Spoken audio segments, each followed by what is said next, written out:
presque de l'info, c'est la revue de presque de Nicolas Canteloup. Et ils sont encore dans le studio, Drey Crespo-Marin et son invité, Gérard Et oui, Larcher. ce matin, cher Julie, je reçois le président du Sénat, Gérard Larcher. Gérard Larcher, est-ce que vous pensez que... Il faut des maires, il faut écouter les maires, c'est une urgence. Attendez, je n'ai pas encore posé ma question. Est-ce que vous pensez que... Les maires, il faut écouter les maires. Emmanuel Macron n'écoute pas les maires. Je lui ai pourtant dit, écoute ton maire, écoute des conseils des grands-mères. Je ne sais pas si c'est moi qui ai raison, c'est pas le problème, ou si c'est Emmanuel Macron qui est tort, mais il faut des maires. Oui, d'accord, nous avons compris. Mais est-ce que vous... Bon, pour le grand débat, c'est les maires qui peuvent prendre la colère des hommes. C'est pas l'homme qui prend le maire, c'est le maire qui prend l'homme. Ah. Oh, d'accord, il est en boucle, on va vous laisser. À vous, Julie. Merci à tous les deux. Les maires. Allez, c'est à vous, Nikos. Ce matin, vous receviez Didier François, qui est encore avec vous, je crois. Oui, tout à fait, ma chère Julie. Je suis avec Didier François, qui est grand reporter à la rédaction d'Europe 1. Bonjour Didier. Vous étiez l'otage de Médine Mouche, qui est jugé ce matin. On parle d'un homme brutal, violent. C'est étonnant pour un tortionnaire. Ça correspond à l'image de l'homme que vous avez connu. C'est un petit peu la base du truc. Oui, je peux dire qu'il était violent. Il criait sur les Syriens, je me souviens, sur les Irakiens. Il nous cassait les ongles à la pince. Il m'a frappé avec une matraque plombée. Il torturait les Syriens en les ligotant avec des fils électriques dans des pneus de camion. Il égorgeait des détenus juste devant nos cellules. Oui. Donc on peut parler d'un délinquant en fait.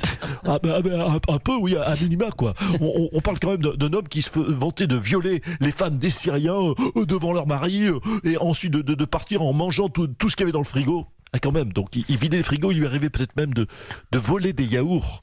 Donc, on peut quand même le qualifier de chapardeur. Il y avait une part d'ombre chez cet homme, en tout cas, c'est bon, on l'a compris, Didier. C'était bien de vous retrouver, Didier, ce matin. Oui, c'est vrai, ça a été un soulagement de revenir après toutes ces tortures. Oui, et votre rire nous fait du bien. C'est bon d'avoir ri avec vous ce matin. On a passé un bon moment. Merci, Didier François. Allez, on va parler d'actu. L'actu Surround, Dolby Digital, ce matin. C'est bien sûr le grand débat national. Alors, est-il déjà compromis? On rappelle que Chantal Joanneau a jeté l'éponge après la polémique sur son salaire.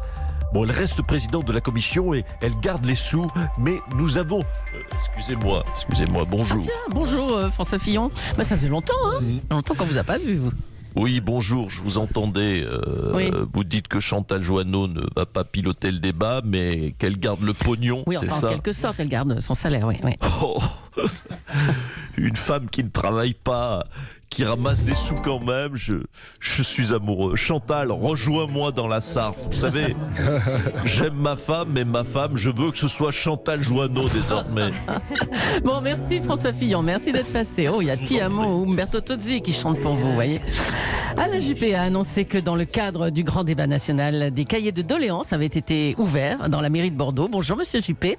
Oui, bonjour Madame Julie, bonjour à votre sympathique équipe. Toujours Guiret, vous, hein? Ouais. Oui, écoutez, l'année commence bien. Ouais. Vous avez vu, j'ai quitté les Républicains. Enfin, une bonne résolution. Enfin, je suis plus obligé de supporter Laurent Wauquiez, ni Eric Ciotti, d'ailleurs, ni Nadine Morano. J'ai fait un lot de 3, d'un coup, un strike.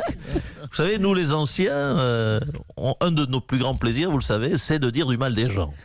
Nous les vieux, on adore critiquer sur un banc ou ailleurs. Maintenant que je n'y suis plus, aux Républicains, croyez-moi, je vais me lâcher. Bon, d'accord, alors, de quoi on va parler? Wauquiez, tête de con. Oh, Monsieur Juppé, allons. Non, pardon, je testais ma nouvelle liberté. Ah, Allez-y, d'accord. pardonnez-moi, je vous ai coupé, je vous en prie. Alors, ces cahiers de doléances dans la mairie de Bordeaux, on voudrait savoir... Morano, tête de veau. Monsieur Juppé, ça va? Oui, pardon, excusez-moi.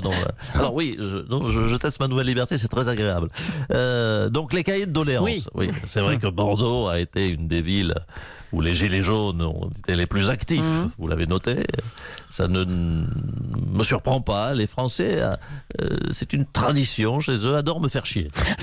Me casser les couilles, c'est, je crois, après le foot et la pétanque, le loisir préféré des Français. Alors, pour les calmer, je leur ai ouvert des cahiers. Et alors, il y a quoi comme revendication, déjà, sur ces Écoutez, il cahiers? y a de tout, Vous savez, on peut les lire ensemble. Allez-y. Attendez, alors... regardez là, ici, il y a marqué Juppé va t'acheter des cheveux, Juppé démission. Bon, Au hasard, on va oui. en prendre une autre. Alors attendez, ici, Juppé casse-toi, sale bourge. Voilà. Bon. Oh là là. Notez, on voit bien que les Gilets jaunes participent. Alors, à mort les riches, non au mariage gay, non aux immigrés. Tiens, il a écrit dans mon cahier, Laurent Wauquiez. C'est bizarre. Enfin voilà, heureusement qu'on recueille la quintessence de l'intelligence du peuple. C'est vrai que ça aurait été dommage de s'en passer. Oui, comme vous dites. Merci, monsieur Juppé. Thierry Mariani quitte les Républicains. L'ancien ministre de Nicolas Sarkozy rejoint donc le Rassemblement national de Marine Le Pen. C'est un coup dur pour vous, Laurent Wauquiez? Madame Julie. C'est ça votre question? C'est tout ce que vous trouvez à dire? La France aujourd'hui, tout le monde le voit, est à feu et à sang. Et tout ce que vous demandez, c'est mon opinion sur le départ de M. Mariani. Vous vous rendez compte de l'indécence de votre question? Je vous le dis, méfiez-vous. Méfiez-vous. Enfin, c'est forcément un coup dur pour vous, avouez. Écoutez, oui, je vais être franc. Oui, voir un membre des Républicains partir pour le Rassemblement national, oui, je vous le dis, ça me choque. Bah oui, on comprend, on vous comprend.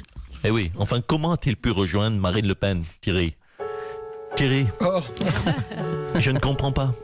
Moi aussi, pourtant, je suis populiste. Moi aussi, je stigmatise les musulmans comme personne à la première occasion. Moi aussi, je suis contre le mariage gay. Alors Thierry, je t'en supplie, reviens. Qu'est-ce qu'elle a de plus que moi, Marine? Thierry, reviens. J'ai les mêmes idées à la maison. Oui, bon, ça va.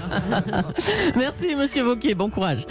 C'est le début des soldes. Des rabais importants sont constatés. Il y en a même qui commencent à... Oui, tout à fait, Madame Julie. Ah, tiens, Marine Le Pen, ça vous intéresse, les soldes, vous? Oh, mais oui, écoutez, vous savez ce que c'est, hein? On s'achète toujours un petit truc dont on n'a pas besoin, mais bon, c'est pas cher, alors on l'achète quand même. Moi, j'ai pris alors un magnifique Mariani, à moins 80%. Bon, je vais pas m'en servir tous les jours, mais c'est toujours sympa d'en avoir un. En plus, j'ai eu un Jean-Paul Garot offert. Ah oui, tiens, merci, Marine Le Pen. Vous même prier. On va parler maintenant de la possible candidature d'un philosophe à droite. François-Xavier Bellamy pourrait être tête de liste aux européennes pour les Républicains, ce qui fait grincer quelques dents. Nadine Morano, bonjour. Non mais franchement, on marche sur l'athlète. Un philosophe chez nous à droite. Non mais qu'est-ce que c'est que cette idée à la con? Les philosophes on connaît les philosophes, monsieur Lagas. Oui. Je pionce donc je suis. Toute leur connerie oui, là. Bon, oui, allez, Nadine Morano, je pense, pas je pionce. Oui, je pense donc j'y suis. Mais j'ai jamais rien compris leur truc. C'est pas un philosophe qu'on a besoin à droite. C'est un gars qu'on a dans le falzar. C'est un Mariani qu'il nous faut. Bon, mais il est passé du côté de Marine Le Pen, lui, alors, c'est fini. Eh ben voilà, avec leur connerie de philosophie, voilà, on fait fuir les cerveaux. Attention, bientôt c'est mon cerveau qui va fuir, vous allez voir. Et là, ce sera une grande perte pour la droite. Comme vous dites. Merci Nadine Morano. Merci. Une cagnotte Litchi a été ouverte pour, je cite, que Marlène Schiappa ferme sa gueule. Les organisateurs n'ont pas apprécié qu'elle demande la fermeture de la cagnotte en faveur du boxeur Christophe Détinger. Oui, mais voilà, c'est là où on en est. C'est bien fait pour ta gueule, Marlène. Et vous avez vu, ma chère Julie, ma cagnotte a déjà atteint plus de 1000 €. C'est pas rien. Attendez, comment 1000 €. Jean-Michel, c'est vous qui êtes à l'origine de cette cagnotte? Vous avez certes déclaré hier que fermer cette cagnotte était une erreur et que vous la souteniez, mais quand même, hein, c'est... Non mais Julie, moi je n'en peux plus du comportement du gouvernement à l'égard des Gilets jaunes. Cette semaine, j'ai dénoncé l'exil fiscal de Carlos Ghosn aux Pays-Bas. Qu'est-ce que tu caches, Doudou, dis donc? J'ai dénoncé l'égoïsme des patrons, les violences policières. J'ai soutenu la cagnotte pour Christophe le boxeur. Et du coup, je vais vous dire une chose, j'ai même pris ma carte à France Insoumise. Je le dis, Macron démission. Je dis bravo Libération, je dis Schiappa, ferme-la. Oh bah dites donc, je ne reviens pas que vous ayez ouvert cette cagnotte, moi. Par contre, Jean-Michel... Bonjour. Bonjour Nicolas Barré, comment ça va? Ça va, Julie, je voulais juste te demander, Jean-Michel. Oui. T'as ouvert ta cagnotte, c'est bien, mais... Tu vas pas participer à ma cagnotte Litchi pour mon cadeau d'anniversaire? En fait, je voudrais m'acheter un billet de train. Oui, pour aller où? Je voulais savoir un billet de train pour aller à Francfort. Pour visiter la bourse de Francfort. Pour visiter la bourse de Francfort, hein. C'est joli Francfort en janvier. Mais oui. Non mais mon cher Nicolas, je t'aime beaucoup, mais on s'en fout de la bourse de Francfort, Nicolas. C'est un repère de capitaliste intolérable pour l'insoumis que je suis aujourd'hui. Tu bosses toute ta vie pour payer ta pierre tombale, antisociale, tu perds ton sang-froid. Tu sais quoi, Nicolas, viens, on va brûler la voiture d'un suppôt du capitalisme, la première qu'on trouve là. Tiens, celle-là, il y a marqué vive l'économie, prends sa saloperie. Mais ça va pas, Michel. Mais c'est ma nouvelle voiture. Je m'étais racheté une Fiat Punto d'occasion pour remplacer la Twingo que les gilets jaunes m'avaient brûlé. Ah bah oui, c'est vrai qu'on Oh non, ma Fiat Punto. C'est François Langlais qui me l'avait revendu à petit prix. François Langlais qui a vendu une voiture à Nicolas Barré. Bravo Nicolas Canteloup.